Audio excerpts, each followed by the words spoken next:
Is depression really rampant in the organization of Jehovah's Witnesses? Throughout my decades that I've been a Jehovah's Witness, I did notice patterns amongst all Jehovah's Witnesses was that they suffer from some type of depression, some type of anxiety. But why? I remember an elder, he gave a talk and he said, being a Jehovah's Witness should be better than going to Disneyland, the most happiest place on earth. So why is it that my family, my sisters, my brothers, my old friends suffer from depression? And not mild depression, severe depression. Just recently, my mom went to the doctor because she was having intense headaches. And she'll tense up in the shoulders, and my sister as well. They both went to the doctor, and the doctor diagnosed them with heavy depression or severe depression.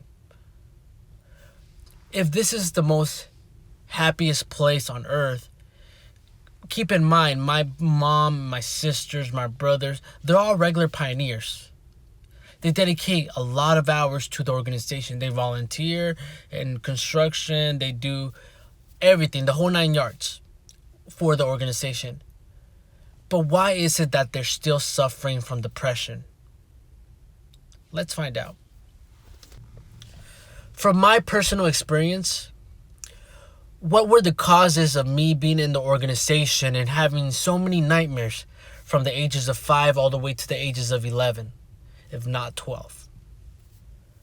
Why was I going through such intense nightmares that I couldn't sleep at night? Why was I dreaming of getting destroyed, of Jehovah coming down and killing me? I don't know if you guys remember the book of Revelation. That book really had me traumatized from a very young age. Those images are still stuck in my head, like the image of the guy that's falling in between the cracks. He's like that. Man, that image is still painted vividly inside my head. So from a young age, I was traumatized. I'll go through stress from a young age. I'll have depression at a young age. But one of the reasons why I found out why I wasn't happy was because I didn't know who I was. I didn't have my authenticity of who I am and what I stand for. My whole life being a Jehovah's Witness, I never got a chance to think for myself because you have the governing body telling you to do this, elders telling you to do that, people telling you to do this and that. You're all over the place, but you never get to think for yourself because there's somebody doing the thinking for you. You just got to go to service, you got to do your hours, you got to convert people into the organization, and that was it. You never got a chance to express yourself, to express who you really are. Which is why most J-dubs are two-faced, man. Which is why most J-dubs are fake. Fake in the sense that they'll go around and talk smack behind your back and put you to shame. You know, they're not real people because that's not their real authenticity. Like I stated, my sister suffers from depression. She's a full-on regular pioneer, man. Like, she's learning a different language. She's going to different kingdom halls. She has a bunch of so-called friends in the organization. But why is it that she's still depressed, man? Because she's not who she really is. And that's one thing that the organization really pushes for you not to lean to that side. To not know who you are. Even though the Bible does say you got to know yourself. You got to treat your body like a temple. Correct? But why is it that the organization keeps you deprived from that? And they don't want you to basically love yourself. Because they know that once you start loving yourself, your mind will start expanding and you'll be like, hold up, what they're doing is not right. They have me captive. Why am I not able to think about this? How come this policy is like that? How come we don't change that policy if there's no scriptural base for that policy.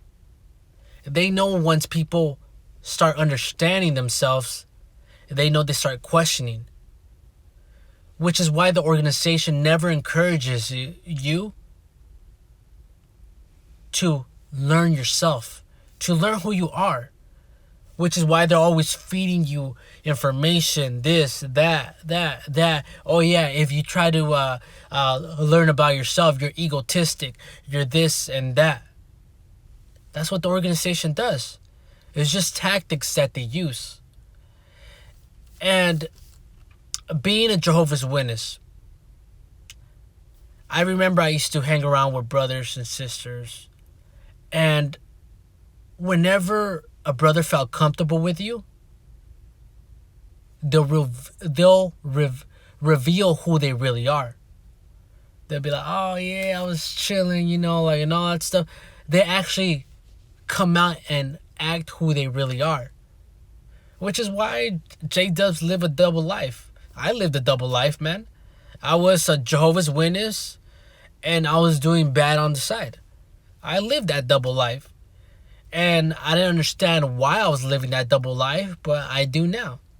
And now I'm just living my life. I'm myself. I am my authentic self.